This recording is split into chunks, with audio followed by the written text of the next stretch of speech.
कानपुर से बड़ी खबर का रुख करेंगे। दरअसल कानपुर में चौबेपुर पुलिस हुई दबंगों के आगे नतमस्तक। इंस्पेक्टर चौबेपुर का क्षेत्र में रसूख खत्म हो चुका है। दबंगों के भय के चलते घर में कैद बुजुर्ग दंपति। दबंगों ने घर के आगे पिलर व कटीले तार लगाकर कब्जा कर लिया है।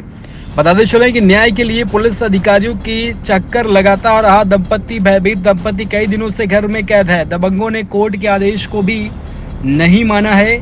थाने से मामले लेकर तहसील तक चक्कर काटने को मजबूर है पीड़ित परिवार।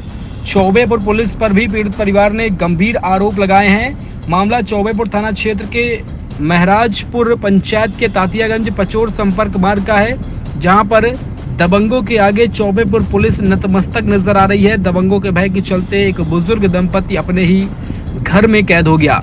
बताते चले कि बुजुर्ग दंपति के घर के आगे पिलर व कटीले तार लगाकर कब्जा कर लिया गया है, जिसके बाद न्याय के लिए लगातार बुजुर्ग जो है भटकता हुआ नजर आ रहा है। बावजूद इसके पुलिस कोई भी कार्रवाई नहीं कर रही है। तो फिलहाल दबंगों के आगे पुलिस जो है वह नतमस्तक नजर आ रही है। ये भैया हम सन 95 में यहाँ खेत लेके घर आवास बना के यहाँ पे रहने लगे थे बच्चों सहित, और तब से कोई बात नहीं थी। हमारा एक पार्टनर था, वो एक्सपायर हो गया। उसकी पत्नी ने गलत हिस्सा अपना जो है बेच दिया। उसका हिस्सा कम था, हिस्सा ज़्यादा करके बेच दिया। उसी में हमारी उसकी लड़ाई हुई गई। ये दबंग लोगों ने उसको खरीद लिया। और नहीं तो ये पैसे वाले लोग भी हैं, गुंडे भी हैं, इनके साथ में गुंडे भी रहते हैं हर तरीके के। वही हम बाहर, हम कन्नौज के रहने वाले, हमारे यहाँ कोई किसी से रिश्ता ही नाता नहीं है।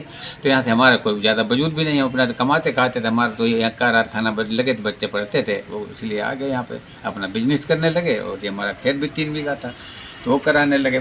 अब ये दबंग लोगों ने कर दिया, तो इन्होंने क्या किया, ज़्यादा लिखा भी लिया और ज़्यादा जोत भी लिया। 14 बिस्वा के बजाय 28 बिस्वा लिखा लिया और फिर 30 बिस्वा जूत लिया। अब इन्होंने क्या किया, उसके बाद फिर हमने कुछ मतलब हमारा मुकदमा चल रहा था, स्टे हमारा हो गया। स्टे के बावजूद भी, और तब तक हमने कम से कम नहीं तो 5 एप्लीकेशनें पुलिस को दी, लेकिन पुलिस हमारी कोई सुनवाई नहीं की और चुपचाप रहते रहे। हमने कहा ये गुंडे, वो कह रहे नहीं बहुत शरीफ आदमी, आप गलत लिख रहे हैं। उसमें यही फाइनल में ऐसा लिख के जाता रहा कि ये गुंडे नहीं, शरीफ आदमी सब। अब के मतवाई इन्होंने साहब हमारे दरवाजे पर गाड़ दिया। हमारा निकास नहीं रखा, जिससे आज हम 25-30 वर्ष से निकल रहे, वो निकास कह रहे नहीं हमारा है।